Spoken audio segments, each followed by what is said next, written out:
اگر ہم قانون کی بات لیں گے تو قانونی طور تو ہم سب مسلمان ہیں. میں آپ کو کیوں فتویٰ دوں آپ مشرک ہیں؟ آپ کیوں مجھے فتویٰ دیں گے آپ کافر ہیں؟ مسلک کی منافرت نہیں کہوں گا، سوری ٹو سے، بلکہ تنظیمی منافرت کہوں. آپ دنیا میں کہیں مسلک کی مسجد نہیں دیکھیں گے، صرف تنظیمی مسجدیں ہیں. جب سے یہ تنظیمیں پیدا ہوئی ہیں منافرت پیدا ہو گئی ہے. اور یہ زیارت قبور سنت ہے، گناہ نہیں ہے، بدعت نہیں ہے، شرک نہیں ہے. اور رسول اللہ صلی اللہ علیہ وسلم نے اس صحابی کو فرمایا جس نے یہ سوال کیا، من زار قبر ابویہ احدہما او کلاہما فی کل یوم الجمعہ. اولاد صالح ہر جمعہ اپنے ماں باپ کی قبر کی زیارت کرنے کے لیے جائے گا، اور اس میں کیا فائدہ ہے اس کے لیے؟ غفر اللہ، اس اولاد صالح کی مغفرت ہو جائے. ریسنٹلی جو واقعہ ہوا ہے، جو پہلگام میں ہو گیا، اس کو ہم نے اس دن بھی کنڈم کیا اور آج بھی کنڈم کر رہے ہیں. اور اس کی ہم غیر جانبدار تحقیقات چاہتے ہیں. اور غیر جانبدار تحقیقات کرنے کے بعد جو بھی اس میں ملوث پائے ان سے ایسی عبرتناک سزا ان کو ملنی چاہیے کہ ساری دنیا 100 بار سوچے ہمیں یہ کرنا چاہیے کہ نہیں کرنا چاہیے. مکمل نظام حیات سمجھنے کے بعد میں سیاسی اسلام نہیں کہنا چاہتا ہوں، بلکہ اسلامی سیاست کرنا چاہتا ہوں. پوڈ کاسٹ دیکھنے اور سننے والوں کو رشید راحل کا پیار بھرا سلام. آج ہم نے اپنے اسٹوڈیو میں مدعو کیا ہے میر وائز جناب مولانا حسن فردوسی صاحب کو. مولانا صاحب، ایشین میل پوڈ کاسٹ میں آپ کا بہت بہت خیر مقدم. وعلیکم السلام ورحمۃ اللہ، آپ کا بھی بہت بہت شکریہ. مولانا صاحب، آپ سے جاننا چاہتے ہیں کہ آپ کے بچپن کے بارے میں. سب سے پہلے کہ آپ کہاں تولد ہوئے اور آپ کا تعلیمی سفر کہاں سے شروع ہوا اور کس طرح سے آپ نے اپنا بچپن گزارا. بسم اللہ الرحمن الرحیم. میری جائے پیدائش لاوی پورہ سری نگر ہے. 30 مارچ 1979 کو میں پیدا ہوا ہوں. میری تعلیم کی شروعات لاوی پورہ مڈل سکول سے ہوئی ہے. مڈل سکول سے نکلنے کے بعد میں government high school Narbal matric کیا ہے. اس کے بعد 12th تک government higher secondary school Magam سے کیا ہے. اس کے بعد گریجویشن اور M a in history Maulana Azad national university سے کیا ہے حیدرآباد سے. اور عالم اور فاضل کی تعلیمات دیوبند وقف سے کی ہے. آج کل الحمدللہ پی ایچ ڈی کی بھی تیاری کر رہا ہوں، ایڈمیشن ہو چکا ہے. مولانا صاحب، یہ بتائیے کہ میر وائز کس نے آپ کو خطاب دیا اور اس کے لیے کیا ضروری ہے؟ اصل میں 2013 میں مسلم پرسنل بورڈ جموں کشمیر کا ایگزیکٹو ممبر بنا، کیونکہ سارے دیش میں ہندوستان میں ایک مسلم پرسنل لا بورڈ ہے، مگر جموں کشمیر میں الگ سے ایک مسلم پرسنل لا بورڈ ہے جن کے سربراہ مفتی اعظم ہوا کرتے ہیں. ان دنوں مولانا مفتی بشیر الدین فاروقی صاحب یہاں گرینڈ مفتی اعظم تھے، تو انہوں نے مجھے مسلم پرسنل بورڈ کا ممبر بنایا. پھر جتنے بھی میٹنگیں ہوا کرتی تھی میں ان میٹنگوں میں شامل ہوتا تھا. 2016 کے برہان انریسٹ کے بعد ایک میٹنگ بلائی گئی. 3 مدعے تھے، اس میں 3 مسائل پہ بات کرنی تھی. تقریباً 300 علماء کرام وہاں جمع تھے، تو ہر ایک کو بولنے کے لیے 3 منٹ دے دی گئی. مفتی بشیر الدین فاروقی صاحب بذات خود اس کی صدارت کر رہے تھے. جب میری باری آئی تو میں نے صرف 1 منٹ میں 3 مسئلے بیان کیے اور تینوں کا حل بھی بتا دیا. صرف 1 منٹ میں نے 3 منٹ 4 منٹ نہیں لیے. پھر وقفہ ہو گیا. وقفہ سے پہلا ہی میرا 1 منٹ کا خطاب ہو گیا. وقفے کے بعد مفتی اعظم صاحب نے ہم کو سب کو کھانا کھلایا، مسلم پرسنل بورڈ. تو اس نے اعلان کر دیا وہاں پر کہ یہاں حسن فردوسی صاحب ہے، اس کو ہم میر وائز گوشت کرتے ہیں، اس کو ہم میر وائز بناتے ہیں. تو میں نے رونا شروع کر دیا. حقیقت میں یہ ہے، اگر وہ ویڈیو آج بھی میرے پاس ہو تو میں نے اس میں رونا شروع کر دیا کہ میں اس قابل نہیں ہوں. اس نے کہا آپ چھپ کر کے بیٹھیے, آپ اس قابل ہو. میں نے اعلان کر دیا. اس کے بعد 2017 میں مفتی اعظم صاحب بہت زیادہ بیمار ہو گئے, تو میں کچھ دنوں سورا میڈیکل انسٹیٹیوٹ میں, جو آج مفتی اعظم صاحب ہیں, مفتی ناصر الاسلام فاروقی صاحب, ان کے ساتھ وہاں ٹھہرا. تو مفتی اس وقت کے بشیر الدین فاروقی صاحب نے میرا ہاتھ مفتی اعظم مفتی ناصر الاسلام صاحب کے ہاتھ میں دے دیا کہ آپ دونوں بھائی ہو اور ہمیشہ یہ ساتھ نبھانا, ایک دوسرے کو عزت کر کے آگے چلنا. پھر ہوا ایسے کہ مفتی بشیر الدین فاروقی صاحب اس دنیا سے چلے گئے. اس جنازے میں خود تھا, خانقاہ معلیٰ میں جنازہ ہوا. پھر 5 جنوری 2017 کو ہی مفتی اعظم مفتی جموں کشمیر ناصر الاسلام فاروقی صاحب کنزر مرکزی جامع مسجد شاہ ہمدان میں جمعہ خطاب کے لیے آ گئے. تو میں مسجد میں بیٹھا تھا. جتنے بھی ایگزیکٹو ممبران تھے مسلم پرسنل بورڈ جموں کشمیر کے, وہ سارے ان کے ساتھ تھے. 6 تھے, 7واں میں تھا. تو مفتی صاحب نے کہا آج میں یہاں جمعہ خطاب دوں گا. میں نے کہا ٹھیک ہے. اس نے کہا آپ کو پوچھنے کی ضرورت تو کمیٹی سے مت ہے. میں نے کہا نہیں, میں ایسا مولوی صاحب نہیں ہوں کہ کمیٹی کے ماتحت رہوں. آپ آئیے, کوئی دقت نہیں. میں نے ان کو ممبر پہ چڑھایا اور اعلان کر دیا آپ مفتی اعظم جموں کشمیر صاحب ہمارے درمیان موجود ہیں, سارا خطاب آج یہی دیں گے. خطاب کرنے کے بعد لوگ وہاں اٹھ کھڑے ہوئے کہ آپ نے تو اعلان کر دیا ہے یہ میروائز صاحب ہیں, مگر ابھی دستار بندی ہونی باقی ہے. مفتی بشیر الدین فاروقی صاحب کے فرزند مفتی ناصر الاسلام فاروقی صاحب نے 6 ممبران جو ایگزیکٹو ممبران تھے مسلم پرسنل بورڈ کے, ان کو ایک ایک کر کے نام بلا کر اٹھا لیا, آ جائیے ادھر, اور میرا نام بھی, آپ بھی اٹھیے. تو انہوں نے دستار ساتھ لایا تھا, انہوں نے میری دستار بندی کی. وہاں اتنا رویا, میں تقریباً 10 منٹ چھپ نہیں کر پایا. میں اتنا رویا کیونکہ یہ چھوٹا کام نہیں ہے, میروائز بننا معمولی کام نہیں ہے. میں سمجھ رہا تھا یہ کتنا بڑا بوجھ میرے اوپر ڈالا گیا ہے, میں اس کے اہل نہیں ہوں. مگر ان نے دستار باندھ دیا. پھر سارے چینلوں نے وہ دکھا دیا, یہاں اخبارات میں بھی آ گیا, سوشل میڈیا پہ وہ وائرل, بہت زیادہ وائرل ہو گیا. تب سے میں اس کرسی پر بیٹھا ہوں اور اللہ کے فضل ہے. جی صاحب, آپ کو نہیں لگتا ہے کہ ایک IAS آفیسر یا KS آفیسر بننا مشکل ہے جبکہ ایک مولوی بننا آسان ہے؟ بالکل, جو یہ دارالعلوم کا جال یہاں بچھایا گیا ہے اس میں بھی کرائیٹیریا میرے خیال سے نہیں ہے. میں اس بندے کا نام نہیں بتاؤں گا. اس ماہ رمضان میں ایک بندہ میرے پاس آ گیا, میروائز صاحب یہ 20 لاکھ روپے میری طرف سے آپ کو. میں نے کہا مجھے کیا کرنا ہے, ایک دارالعلوم بنائیے. میں نے کہا دارالعلوم بہت سارے ہیں, مجھے دارالعلوم بنانے کی ضرورت, پھر کیا ہے آپ کے مائنڈ میں سننا چاہتا ہوں. میں نے کہا ایک ریسرچ انسٹیٹیوٹ کھولنا چاہتا ہوں. اگر آپ اس میں تعاون کرنا چاہتے ہیں, کیونکہ ہمارے بچے جو یہاں جموں کشمیر کے بچے ہیں وہ دلی میں جاتے ہیں IAS کی پریپریشن کے لیے, IPS کی پریپریشن کے لیے, IRS کی پریپریشن کے لیے یا UPSC کے لیے, تو وہ وہاں ڈیرا بھی کرنا پڑتا ہے, کھانے کا انتظام بھی کرنا پڑتا ہے, اور 3 لاکھ روپے, 6 لاکھ روپے, 10 لاکھ روپے کوچنگ انسٹیٹیوٹوں کو بھی دینے پڑتے ہیں. میری ایک خواہش ہے, ان سے میں کہہ رہا تھا, میری ایک خواہش ہے میں ایسا ایک انسٹیٹیوٹ یہاں بناؤں جہاں میں ان کو تعلیم مفت دوں. اگر آپ اس میں تعاون کرنا چاہیں, میں ان کو ریزیڈنس بھی مفت دینا چاہتا ہوں, میں ان کو کھانے کے لیے بھی مفت دینا چاہتا ہوں.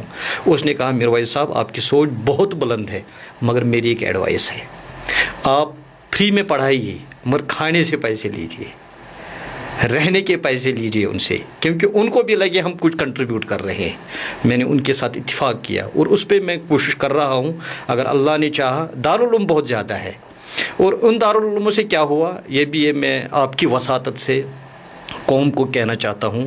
آج یہ مولانا صاحب جو ایک دوسرے سے لڑ رہے ہیں نا, یہ ISI نہیں کر پائیں گے, یہ KPS بھی نہیں کر پائیں گے, IPS بھی نہیں کر پائیں گے. جب وہ کسی میدان میں نہیں آگے بڑھ پائے تو وہ دارالعلوم کا رخ کرتے ہیں. وہاں سے آنے کے بعد اتنی مسجدیں یہاں نہیں ہیں جتنے مولانا صاحب پیدا ہوئے ان دارالعلوموں سے. پھر کیا ہے راحل صاحب، آپ ایک مسجد میں امامت کر رہے ہیں، میں بھی دارالعلوم سے پڑھ کے آ گیا، آپ کو جب میں نہیں گراؤں گا تو میں آگے کیسے بڑھوں گا؟ یہ بہت بڑی پرابلم ہے یہاں۔ یہ جو مذہبی منافرت یا مسلکی منافرت آج کل پھیلائی جا رہی ہے، خاص کر یہ جو سوشل میڈیا کے ذریعے سے اکثر دیکھا جاتا ہے کہ گھر گھر علماء نکلے ہیں اور ایک دوسرے کے خلاف بیان بازیاں کرتے ہیں کہ یہ شرک ہے، یہ کفر ہے، یہ صحیح ہے، یہ غلط ہے، تو ایک دوسرے کے خلاف فتوے جاری کرتے ہیں۔ آپ کا کیا رول ہے بحیثیت میر وائس؟ اگر آپ نے میرا پیج دیکھا ہوگا یا میری سپیچز دیکھی ہوں گی یا میں کبھی لکھتا ہوں تو سب میں میرا یہی ہوتا ہے کہ ہم مسلمان ہیں، کلمے کی بنیاد پہ ہم ایک ہیں، انما المؤمنون اخوہ۔ جب ہم ایک ہیں، کلمے کی بنیاد پہ ایک ہیں، پھر ہم مسلمان ہو گئے۔ پھر امام اعظم امام ابو حنیفہ رحمۃ اللہ علیہ نے فرمایا ہے، یہ دوسری بات ہے، یہ حقیقی مسلمان بنا ہے کہ قانونی مسلمان۔ اگر ہم قانون کی بات لیں گے تو قانونی طور تو ہم سب مسلمان ہیں، میں آپ کو کیوں فتویٰ دوں آپ مشرک ہیں؟ آپ کیوں مجھے فتویٰ دیں گے آپ کافر ہیں یا آپ گستاخ ہیں؟ یہ کسی کے جائز نہیں ہے کسی کو یہ فتویٰ دے دے کہ آپ مشرک ہیں، آپ کافر ہیں، کیونکہ رسول اللہ صلی اللہ علیہ وسلم نے فرمایا اگر میں آپ کو کوئی الزام دیتا ہوں آپ اس کے قابل نہیں ہیں، پھر وہ آسمانوں میں جاتا ہے، ان کے لیے وہاں جگہ نہیں ہوتی ہے، زمینوں میں جاتی ہے، وہاں بھی جگہ نہیں، پھر وہ لوٹ کے اسی پہ آتی ہے۔ آج جو یہاں میں اس کو مسلکی منافرت نہیں کہوں گا، سوری ٹو سے، بلکہ تنظیمی منافرت کہوں گا۔ یہاں تنظیمی منافرت ہے۔ ہم نے دیکھا یہاں، آج میں معراج باغ میں بیٹھا ہوں آپ کے سامنے پوڈ کاسٹ کے لیے، آپ جائیے اخراج پورہ، 2 مسجدیں ہیں ایک ساتھ ہیں، کوئی گیپ نہیں ہے۔ ایک سکھ بھائی میرے ساتھ چلتا تھا، مجھے یاد نہیں ہے کس سال، اور یہاں زیون کا امتیاز صاحب بھی تھا، ان کی شادی یہاں ہی ہوئی ہے۔ ہم جا رہے تھے کسی دعوت کے پروگرام میں، تو ایک سکھ بھائی ہمارے ساتھ چلے، چونکہ میں اس وقت چھوٹا تھا، بڑا یہ اسلام کا تھا، میں نے اس کو کہا سکھ بھائی آپ جہنم میں جاؤ گے اور آپ جل جاؤ گے، آگ میں جلو گے، آپ مسلمان بن جاؤ، جنت میں جاؤ گے۔ تو وہ بھی ہم سے کہتے چھوٹے بھی ہے، تو چلتے چلتے یہاں اخراج پورہ ہم پہنچے۔ وہاں ایک مسجد جو تنظیمی مسجد ہے، مسلکی مسجد نہیں ہے، آپ دنیا میں کہیں مسلکی مسجد نہیں دیکھیں گے، صرف تنظیمی مسجدیں ہیں۔ جب سے یہ تنظیمیں پیدا ہوئی ہیں منافرت پیدا ہو گئی ہے، اور مولوی صاحب بھی تنظیم کے پیدا ہو گئے، مسجد بھی تنظیموں کے بنائے گئے۔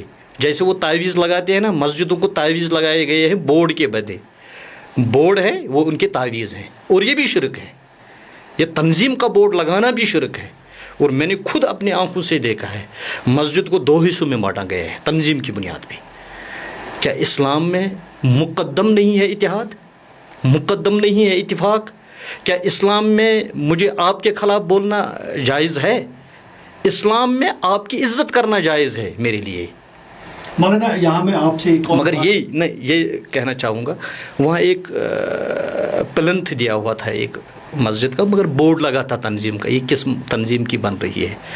آلریڈی ایک مسجد بنی تھی، تو اس سکھ بھائی نے ہم دونوں کو روکا، بھائی یہ کیا ہے؟ ہم نے کہا مسجد کن کی ہے؟ بورڈ لکھا تھا، میں نے بورڈ پڑھ لیا، اچھا یہ کیا ہے؟ میں نے کہا یہ بھی مسجد بن رہی ہے۔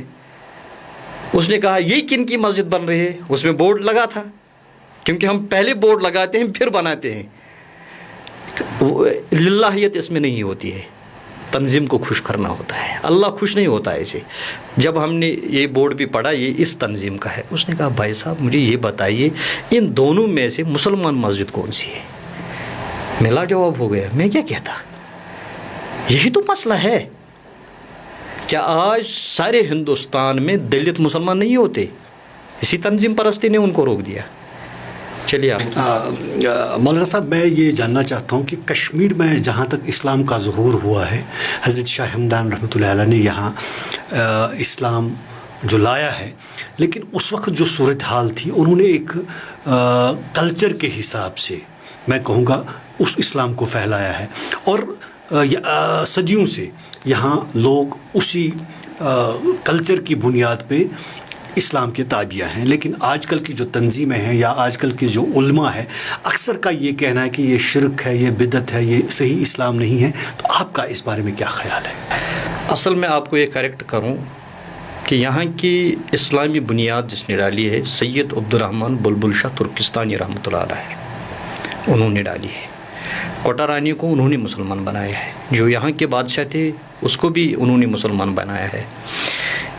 ایک تو برہمن تھا اور وہ بودھ تھی، دونوں مسلمان ہو گئے۔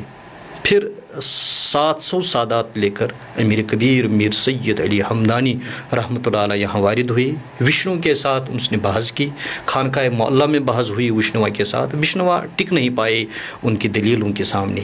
پھر انہوں نے سب گوروں کو جمع کر دیا خانقاہ معلیٰ میں، جس کو ہم آج خانقاہ معلیٰ کہتے ہیں، وہاں جمع کر کے ان سے کہا کہ جو امیر کبیر میر سید علی ہمدانی دعوت لے کر آئے ہمیں یہ قبول کرنا ہوگا، کیونکہ ان کی دلیل مضبوط ہیں اور ہم دلیل کی بنیاد پہ مسلمان ہوئے ہیں، ہم ڈیبیٹ کی بنیاد پہ مسلمان ہوئے ہیں۔ پھر ان گوروں میں وہ یونا لگا ہوا تھا یہاں بھی، تو اس نے ان کو نکال دیا، جس کو کشمیری میں ڈائی خیر کہتے ہیں، ان کو جلا دیا۔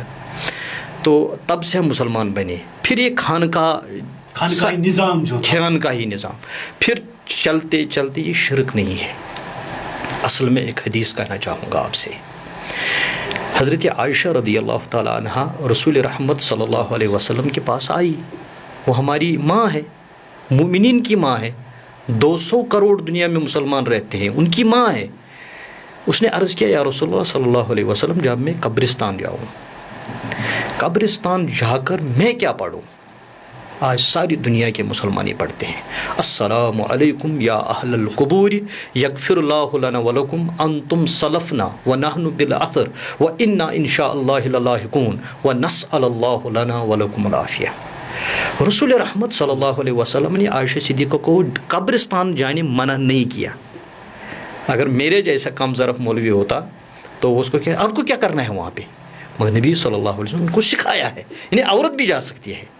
اور پھر احادیث میں یہ آیا ہے رسول رحمت صلی اللہ علیہ وسلم بظاہر جب اس دنیا سے چلے گئے تو عائشہ صدیقہ رضی اللہ تعالی عنہا وہاں اس تربت اطہر پر جاتی تھی۔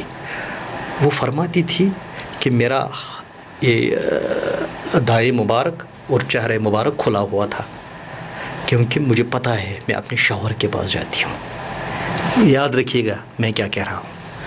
پھر اس دنیا سے میرے والد بھی چلے گئے بظاہر، حضرت ابوبکر صدیق رضی اللہ، ان کے پہلو میں اس کو سلایا گیا، تربت اطہر کے حوالے کیا گیا۔ تو میں جاتی تھی، پہلے ایک ہی تھا میرا شوہر، اب میرا باپ بھی وہیں پڑا، میں جاتی تھی، اور جب میں جاتی تھی چہرہ بند نہیں ہوتا تھا، کیونکہ میں جانتی تھی یہ ایک شوہر ہے دوسرا باپ ہے۔ مگر اس کے بعد جب فاروق اعظم رضی اللہ عنہ شہید ہوئے تو انہوں نے ایلچی میرے پاس بھیجا، کیا میں وہاں ایک جگہ لے سکتا ہوں، آپ اجازت دیتی ہو؟ تو انہوں نے اجازت دی اور فاروق اعظم کو وہاں دفن کیا گیا۔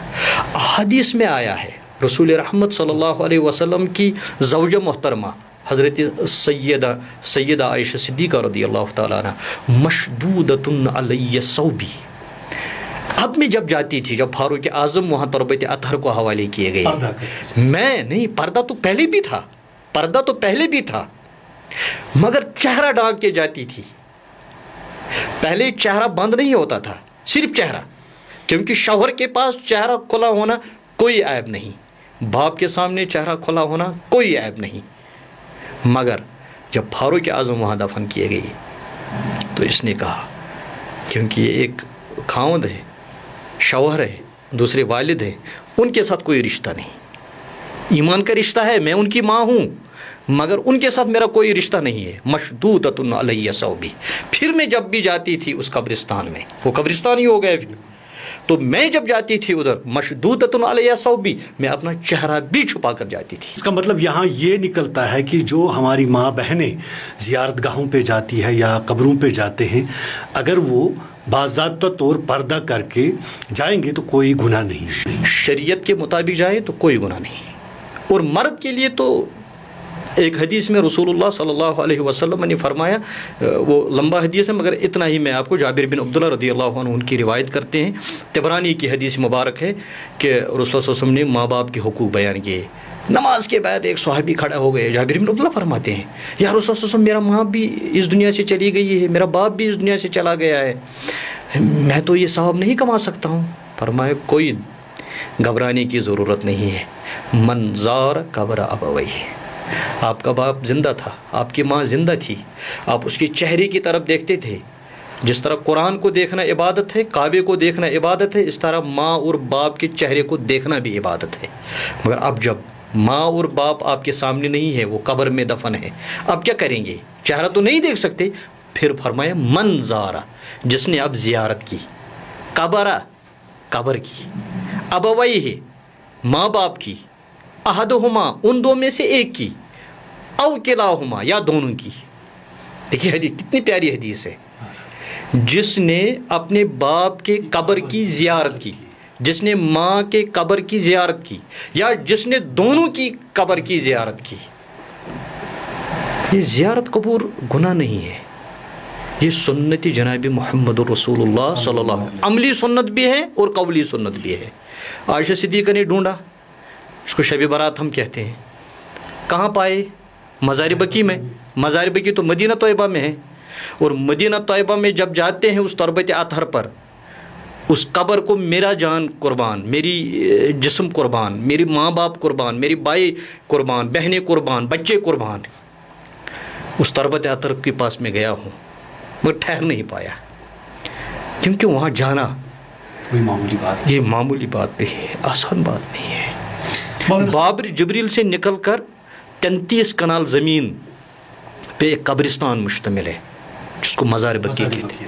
عائشہ صدیقہ نے نبی پاک صلی اللہ علیہ وسلم وہاں پایا، دعا کرتے تھے، ہاتھ اٹھا کر دعا کرتے تھے قبرستان میں. یہ عملی سنت ہو گیا. اور رسول اللہ صلی اللہ علیہ وسلم نے فرمایا نہیتم عن زیارت القبور، میں نے آپ کو زیارت قبور سے منع کیا تھا مکہ شریف میں. مگر مدینہ میں کیا فرمایا پھر؟ نہیتم عن زیارت القبور، میں نے آپ کو منع کیا تھا نا. فزوروها، اب اجازت ہے، کھلی اجازت ہے، جاؤ قبروں کی زیارت کرو. اور یہ زیارت قبور سنت ہے، گناہ نہیں ہے، بدعت نہیں ہے، شرک نہیں ہے. اور رسول اللہ صلی اللہ علیہ وسلم نے اس صحابی کو فرمایا جس نے یہ سوال کیا، من زار قبر ابویہ احدہما او کلاہما فی کل یوم الجمعہ. اولاد صالح ہر جمعہ اپنے ماں باپ کی قبر کی زیارت کرنے کے لیے جائے گا، اور اس میں کیا فائدہ ہے اس کے لیے؟ غفر اللہ، اس اولاد صالح کی مغفرت ہو جاتی ہے. یہ بہت بڑی لمبی حدیث ہے مگر اتنی سی بات کہوں. ذوالفقار صاحب نے فرمایا ہے، پیر ذوالفقار صاحب بہت بڑے روحانی عالم ہیں اس وقت دنیا میں، انہوں نے فرمایا ہے کہ جب آپ قبرستان جائیں پھر ماں کی قبر دیکھیں گے. راحل صاحب، ماں کی قبر، ماں کے بدلے دنیا میں کوئی اور چیز ہو سکتی ہے؟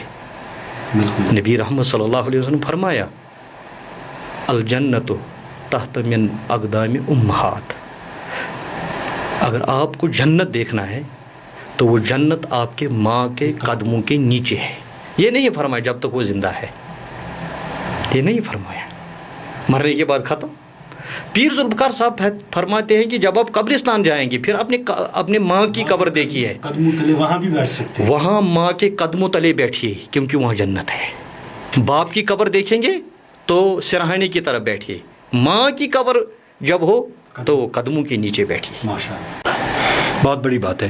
مولانا صاحب، میں یہاں جسارت کرتا ہوں، ایک اور چیز کی طرف میں آپ کو لے جا رہا ہوں کہ جموں کشمیر میں گزشتہ 3 دہائیوں کے دوران جو حالات رہے ہیں اور عالمی سطح پر جو مسلمانوں کے مشکلات ہو رہے ہیں، اسلامیو فوبیا کی بات کی جا رہی ہے، تو کیا وجہ ہے کہ کیوں آج دنیا ایک طرف اور مسلمان ایک طرف؟ رسول رحمت صلی اللہ علیہ وسلم نے پہلے ہی یہ پیشن گوئی فرمائی تھی کہ ایک زمانہ آئے گا میری امت پہ ساری الکفر ملت واحد ایک ہو جائیں گی مسلمانوں کے خلاف، اور ان کو give the dog bad name and کل ہم، ان کو غلط نام دیا جائے گا اور ان کو قتل کیا جائے گا. آج ہی ریسنٹلی جو واقعہ ہوا ہے، جو پہلگام میں ہو گیا، اس کو ہم نے اس دن بھی کنڈم کیا اور آج بھی کنڈم کر رہے ہیں، اور اس کی ہم غیر جانبدار تحقیقات چاہتے ہیں. اور غیر جانبدار تحقیقات کرنے کے بعد جو بھی اس میں ملوث پائے ان سے ایسی عبرتناک سزا ان کو ملنی چاہیے کہ ساری دنیا 100 بار سوچے ہمیں یہ کرنا چاہیے کہ نہیں کرنا چاہیے. اسی طرح جو یہ میڈیا ہے پورا غلط پروپیگنڈا کیا، کیونکہ میں اس دن دلی میں تھا، پورا غلط پروپیگنڈا ہندو مسلم کرنے کی کوشش کی، ناکام کوشش. کہیں کہیں کچھ واقعات بھی ہوئے ہیں، میں اس کو اگنور نہیں کر سکتا ہوں، ڈینائی نہیں کر سکتا ہوں، مگر یہ میڈیا کا کھیل ہے، ہندو مسلم، مسلم ٹیررسٹ، مسلم ٹیررسٹ۔ مگر مجھے یہ بتائیے راحل صاحب، جس نے گاندھی کو مارا وہ مسلم ٹیررسٹ تھا؟ جس نے راہل گاندھی کے باپ یا اس کی ماں کو مارا، دادی کو مارا، کیا وہ مسلم ٹیررسٹ تھا؟ جب مسلمان کوئی غلطی کرتا ہے تو ٹیررسٹ، یعنی ٹیررسٹ کا کوئی مذہب نہیں، کوئی مذہب نہیں ہے دنیا میں ٹیررزم کا۔ مولانا صاحب ایک اور پڑاؤ پہ ہم جائیں گے۔ گزشتہ کئی برسوں سے دیکھنے کو مل رہا ہے کہ آپ سیاست میں دلچسپی لے رہے ہیں، کیونکہ اکثر آپ دلی اور ملک کے مختلف شہروں میں کانفرنسوں میں شرکت کر رہے ہیں اور سیاست پہ بات کرتے ہیں۔ کیا وجوہات ہے سیاست کی طرف راغب ہونا؟ اصل میں اسلام کو کمپلیٹ وے آف سمجھتا ہوں، مکمل نظام حیات سمجھتا ہوں، مکمل نظام زندگی سمجھتا ہوں۔ مکمل نظام حیات سمجھنے کے بعد میں سیاسی اسلام نہیں کہنا چاہتا ہوں، بلکہ اسلامی سیاست کرنا چاہتا ہوں۔ سیاسی اسلام نہیں کہنا چاہتا، اسلامی سیاست، یہ دو چیزیں بہت بڑی فرق ہے۔ اگر اس پر بات کریں گھنٹوں لگے۔ مختصراً ہمیں تھوڑا بہت اس میں وضاحت کیجیے ہمارے ناظرین کو، آخر اسلامی سیاست اور سیاسی اسلام۔ ایک تو اسلامی سیاست یہ ہے کہ یہ ایک شعبہ ہے اسلام کا، اسلام کے ماتحت سیاست کو رکھنا ہے۔ دوسری ہوگی سیاسی اسلام، یعنی سارا اسلام سیاست کے ماتحت کرنا، ارد گرد گھمانا نہیں، وہ سراسر غلط ہے، وہ غلط ہے۔ اس سے نقصان مسلمان، بہت زیادہ نقصان۔ آج کل ایسا لگ رہا ہے کہ آپ کو کہ دنیا میں اسی کی وجہ سے آپ کو بہت زیادہ، اسی کی وجہ سے بہت زیادہ نقصان ہے۔ مولانا صاحب مجھے یہ بتائیے کہ اب کہاں تک آپ اپنے آپ کو پا رہے ہیں کہ آپ اس چیز میں کامیاب ہو رہے ہیں جو دو چیزوں کا آپ نے فرق بتایا، کہ جس نظریہ سے آپ اسلام کو دیکھتے ہیں یا جس نظریہ سے آپ سیاست کو دیکھتے ہیں، کشمیر میں کیا کبھی ایسا موقع ملے گا کہ جو آپ کا خواب ہے، جو آپ کا نظریہ ہے، اس نظریہ کو آپ لوگ یہاں کے فالو کریں گے؟ انشاءاللہ جو انٹلیکچوئلز ہیں، میں اپنے آپ کو انٹلیکچوئلز میں شمار نہیں کرتا ہوں، بلکہ ایک اسٹوڈنٹ کی حیثیت سے انٹلیکچوئلز سے بات چیت ہوتی رہتی ہے، اور الحمدللہ بہت بڑا طبقہ انشاءاللہ آنے والے زمانے میں، مجھے لگتا ہے آنے والے دنوں میں، آنے والے سالوں میں مجھے لگتا ہے انشاءاللہ یہ بہت زیادہ کامیاب ہوں گے اور انشاءاللہ ہم رول کریں گے۔ آپ CM-CRM اس کے بارے میں ہمیں تھوڑا بہت بتائیے، یا لائرز کونسل جو ہے یا مسلم پرسنل لا بورڈ جو ہے، ان کی میٹنگوں میں آپ جاتے ہیں، وجوہات کیا ہے، مطلب لائرز کونسل کا اور CM-CRM کا؟ آل انڈیا مسلم پرسنل لا بورڈ جو ہے سارے ہندوستان میں پھیلا ہوا ہے، اور جیسے کہ میڈیا میں بھی آ چکا ہے 9 لاکھ کنال زمینیں ان کے پاس۔ تو ان کے 2 جنرل سیکریٹریز ہیں، 2 وائس پریزیڈنٹ سے جن سے میری ملاقات ہوئی ہیں، ایک سعادت اللہ حسینی صاحب ہیں اور دوسرے عبید اللہ خان اعظمی صاحب، جو آج کل بیمار ہیں، اللہ ان کو شفائی کاملہ عطا فرمائے، ٹاٹا میموریل ہاسپٹل بمبئی میں ایڈمٹ ہے اور CA پیشنٹ ہیں، اللہ ان کو شفائی کاملہ عطا فرمائے۔ اور اس کے بعد مجددی صاحب جو جنرل سیکرٹری ہیں آل انڈیا مسلم پرسنل بورڈ، ان کے ساتھ 1-to-1 میٹنگ بھی ہوئی ہے۔ انہوں نے مجھے یہاں قائل کیا کہ آپ بھی اپنی وائس ہمارے پلڑے میں ڈال دیجیے، کیونکہ ہم اس دیش کو کامیاب چاہتے ہیں، کیونکہ انگریزوں سے غلامی کی لہر، غلامی کی آواز پہلے ہم نے ہی اٹھائی ہے، مسلمانوں نے اٹھائی ہے، پھر یہ سفید انگریز تو یہاں سے چلے گئے۔ اب جو میں نے پچھلے ہی ایک بہت بڑی آل انڈیا مسلم پرسنل بورڈ میں ایک تقریر کی، تو میں نے بھی سوشل میڈیا پہ ڈالی نہیں، اس میں میں نے کہا بہت بڑی بدقسمتی ہے، ہم نے سفید انگریزوں سے ہندوستان کو آزاد کر دیا، مگر انہوں نے کالی اولادیں پیچھے چھوڑی ہے جو اس کو ختم کرنا چاہتے ہیں۔ تو CM-CRM combined movement for constitutional rights of minorities, آج ہم دیکھتے ہیں ہندوستان میں مائنارٹیز کے ساتھ ظلم ہو رہا ہے، مسلم ہو، سکھ ہو، دلت ہو، منی پور میں عیسائی ہو۔ تو ہم نے اس میں سوچ سمجھ کر یہ کوشش کی کانسٹیٹیوشنلی جو رائٹس ہیں مائنارٹیز کے اس پر بات کریں اور ان کو سمجھانے کی کوشش کریں کہ کانسٹیٹیوشن میں یہی رائٹس ہیں جو ہم اچیو کر سکتے ہیں. جو اچیو نہیں کر سکتے اس پہ محنت کرنے کی کوئی ضرورت نہیں ہے. جب اچیو نہیں ہوگا, ہاں جو اچیویبل گولز ہوں ان پہ محنت کرنا اور انشاءاللہ کامیابی ہو جاتی ہے. اور تیسری آپ نے کہا آل انڈیا لائرز کونسل. میں چاہتا ہوں سارے دیش میں بنا کسی کاسٹ, کریڈ, کلر کہ جتنے بھی لوگ ان کے پاس بہت ساری پرابلمز ہیں, کورٹ میں جانا چاہتے ہیں مگر ان کے پاس ایک بھی پیسہ نہیں ہوتا, کیونکہ جب سپریم کورٹ کی بات کرتے ہیں لائرز پہلے اپوائنٹمنٹ کے لیے 2 لاکھ 3 لاکھ لیتے ہیں, وہ کہاں سے لائیں گے. پھر میں ان کے ساتھ جڑ گیا آل انڈیا لائرز کونسل, تو ان کے ساتھ بہت ساری میٹنگز ہوئی ہے میری الحمدللہ, اور وہاں میں جاتا ہوں. انشاءاللہ ان کا ایک پروگرام کشمیر میں بھی کریں گے. جتنے بھی یہ کیسز ہیں ہاں وہ ہاں میں فون کرتا ہوں ان کو, میں آپ کو کیس بھیجتا ہوں, یہ دیکھ لیجیے. وہ کوئی پیسہ نہیں لیتے ان سے. یہ میں ایک کوشش کرتا ہوں اور میں ان کے ساتھ جڑا ہوں, اور کشمیر میں بھی کچھ لوگ میں نے ان کے ساتھ ان کو جوڑ دیا اور الحمدللہ وہ کامیاب ہو گئے. مولانا صاحب, یہ جو آپ نے بڑی بات کہی ہے کہ ملک میں جتنے بھی مائنارٹیز ہیں ان کے حقوق کی آپ بات کر رہے ہیں. حال ہی میں ایک بل پاس ہوئی ہے جو ابھی سپریم کورٹ میں ہے, ہم اس پہ ویسے بحث نہیں کر سکتے ہیں یا اس مسئلے کو نہیں چھیڑ سکتے ہیں, لیکن پھر بھی آپ کا نظریہ کیا ہے وقف امینڈمنٹ بل پہ؟ جو یہ وقف امینڈمنٹ بل ہے, ایک تو ہمیں اس وقت ان کانسٹیٹیوشنلی کوئی کام نہیں کرنا چاہیے, کیونکہ ایک آپشن ہے. وہ آپشن یہ ہے کہ ہم عدالت کا رخ کریں, اور الحمدللہ 100 پٹیشنیں دائر ہوئی. اور آپ کی وساطت سے میں اپنی قوم کو کہنا چاہتا ہوں, سارے ہندوستان کو کہنا چاہتا ہوں, ساری دنیا کے مسلمانوں کو کہنا چاہتا ہوں کہ ہم نے آل انڈیا لائرز کونسل کے ذریعے بھی ایک پٹیشن ہم نے بھی دائر کی, اور الحمدللہ انشاءاللہ الرحمن سپریم کورٹ بہت بڑی عدالت ہے. باہر کی میں بات نہیں کروں گا, لیکن میں جموں کشمیر کی بات کروں گا. جہاں تک وقف کا سوال ہے کہ وقف میں بہت ساری دھاندلیاں ہوئی ہے, اور وقف کے جو فنڈز آتے ہیں ان کا کوئی حساب کتاب بھی نہیں ہے, اور جو باقی مذاہب کے لوگ اپنے وقف کو چلاتے ہیں, مسلمان شاید ملک میں اس طرح اپنا وقف نہیں چلاتے. اگر سرکار یہ کہنا چاہتی ہے کہ ایک ٹرانسپیرنسی اس میں آنی چاہیے, تو آپ اس پہ کیوں شور مچاتے ہو؟ اصل میں یہ معاملہ نہیں ہے. اگر آپ امینڈمنٹس دیکھیں گے تو ان میں 8ویں امینڈمنٹ پہ ہمیں اعتراض ہے, کیونکہ وہاں لکھا ہے کہ ایک غیر مسلم بھی وقف بورڈ کا ممبر بن سکتا ہے. ہماری ایک مسجد ہے, ہم مسجد میں 4 ممبر ہیں, 2 غیر مسلم بھی ہو سکتے ہیں. کیا کسی مندر میں ہم مسلمانوں کو شامل کر پائیں گے؟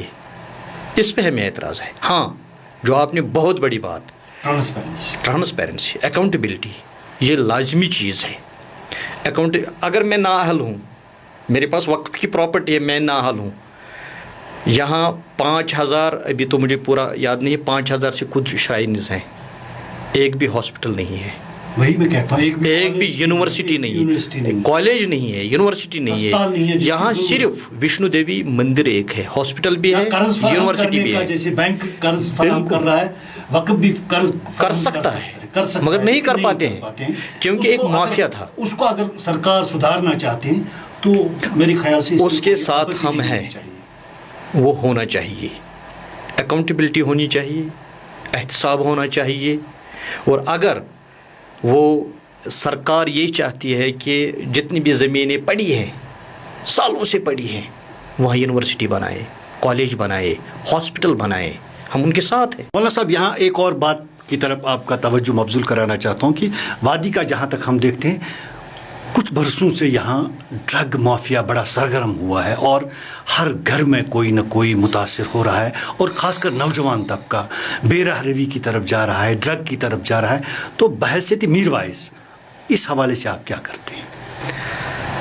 میں نے الحمدللہ عملی اقدام میں اس میں کچھ کیے ہیں, کیونکہ انڈیویجول کچھ نہیں کر پائے گا.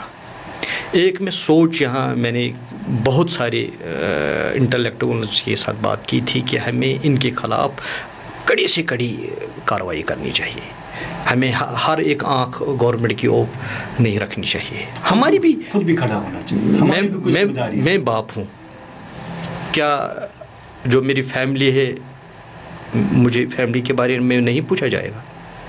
میں ایک امام ہوں, جو میرے مقتدی ہیں ان کے بارے میں مجھے نہیں پوچھا جائے گا. میں ایک ٹیچر ہوں, جتنے بھی اسٹوڈنٹ کالج یا پرائمری اسکول مڈل اسکول میں ہیں, کیا ان اسٹوڈنٹ کے بارے میں مجھے نہیں پوچھا جائے گا؟ یعنی جو میری ریسپانسبلٹی ہے مجھے وہ پوری کرنی چاہیے. بحیثیت باپ, بحیثیت اپنے محلے کا اگر میں ذمہ دار ہوں, بحیثیت وہ, بحیثیت ٹیچر, بحیثیت مولانا, بحیثیت میر وائز, یعنی ہر ایک ذمہ داری نبھانی چاہیے. مگر 15 لاکھ لوگ, 15 لاکھ گورنمنٹ کا جو اعداد و شمار ہے, 15 لاکھ لوگ ہمارے نوجوان تباہ ہو گئے ہیں. کسی اچھے انٹلیکچوئل نے ورلڈ میں اچھی بات کہی ہے کہ اگر 1 سال کی آپ کو یہ پریپریشن کرنی ہے تو پودے لگائیے, تو 1 سال کا ہو جائے گا آپ کا. اگر 10 سال کی ہے آپ کو تو آپ بڑے بڑے پودے سفیدے لگائیے. اگر آپ کو صدیوں کی یہ ویژن ہے, آئی کیو ہے, چنار لگاؤ. اگر پھر آپ کو جنریشن کی, تو اپنے بچے جو ہیں ان کی اچھی تربیت کریں.